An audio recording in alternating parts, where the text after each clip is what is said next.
इन्नल हम्दुलिल्लाह नहमदुहु व नस्तईनुहु व नस्तगफिरुहु व नुअमिनु बिही व नतवक्कलु अलैहि फ़अऊज़ु बिल्लाहि मिनश शैतानिर रजीम इन्न हाज़ल क़ुरआन यहदी लिल्लती ही अक़वम सदक़ल्लाहुल अज़ीम। क्यों ना हो मुमताज़ इस्लाम दुनिया भर के दीनों में, क्यों ना हो मुमताज़ इस्लाम दुनिया भर के दीनों में, वहाँ मज़हब किताबों में, यहाँ कुरान सीनों में। कुरान तेरी रहमत का दीवान नज़र आया, कुरान तेरी रहमत का दीवान नज़र आया, आका तेरी सूरत तेरी सीरत का उन्वान नज़र आया।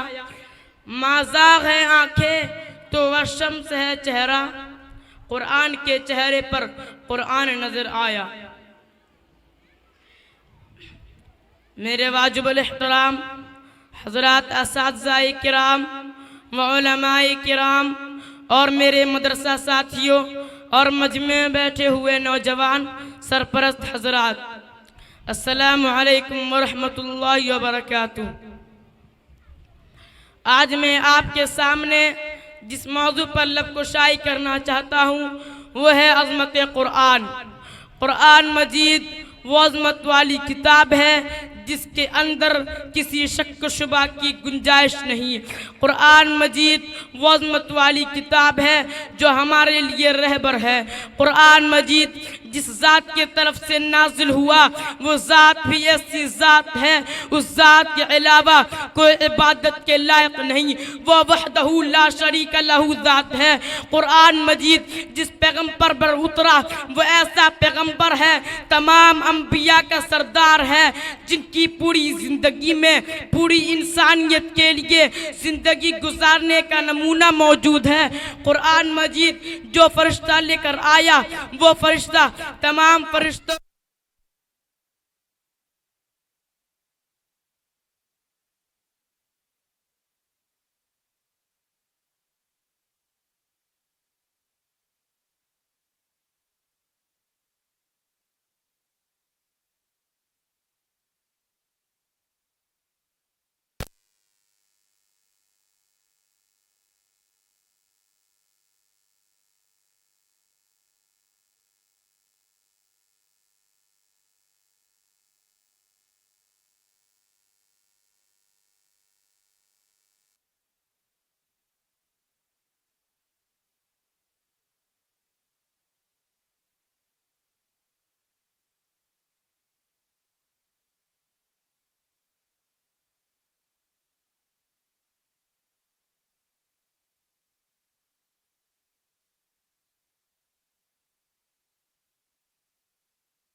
कुरान मजीद जिस पैगम्बर पर उतरा वो ऐसा पैगम्बर है, तमाम अंबिया का सरदार है, जिनकी पूरी ज़िंदगी में पूरी इंसानियत के लिए ज़िंदगी गुजारने का नमूना मौजूद है। कुरान मजीद जो फरिश्ता लेकर आया वो ऐसा फरिश्ता है रब्बे कायनात के नज़दीक मर्तबे वाला है। कुरान मजीद वो अज़मत वाली किताब है जो हमारे लिए रहबर है।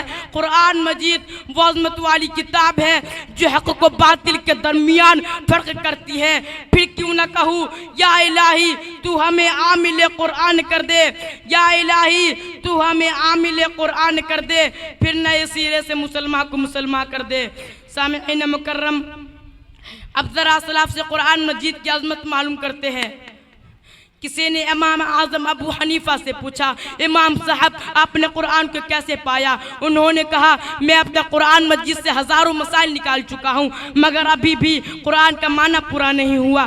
किसी ने इमाम गज़ाली से पूछा, इमाम साहब आपने कुरान को कैसे पाया? उन्होंने कोई अजीब बात कही। उन्होंने कहा, कुरान मजीद आसान भी है, मुश्किल भी है। आसान तो इतना है किसी भी 8 साल के बच्चे के सीने में उतर जाता है, महफूज हो जाता है। मुश्किल इतना है कि 1400 साल से उलमा, मुफ्तियान, मुफस्सिरीन कुरान में गोतज़न है, लेकिन अभी तक उस मोती को हासिल करने में कोई कामयाब न हो सका। किसी ने इमाम अहमद बिन हम्बल से पूछा, इमाम साहब आपने कुरान को कैसे पाया? उन्होंने कोई अजीब बात कही। उन्होंने कहा, एक दफ़ा मैंने ख्वाब में अल्लाह की ज़ियारत की। अल्लाह से मैंने पूछा, ए अल्लाह तूने सबसे महबूब चीज़ कौन सी है? जवाब मिला कुरान। फिर मैंने पूछा, फमन औकान इल्ला फहबिहिम, समझ कर पढ़े तब तुझे पसंद, बगैर समझे पढ़े तब तुझे पसंद। जवाब मिला, फमन औकान इल्ला फहबिहिम, ए अहमद तू जो कुछ समझ कर पढ़ता है तब भी मुझे पसंद, जो कुछ बगैर समझे पढ़ता है तब भी मुझे पसंद। शायर कहने पर मजबूर हो गया, अज़मत कुरान की खातिर हम जान निछावर कर देंगे, अज़मत कुरान की खातिर हम जान निछावर कर देंगे। अगर वक्त ने हमसे खून मांगा हम वक्त का दामन भर देंगे। वमा अलैना इल्लल बलाग।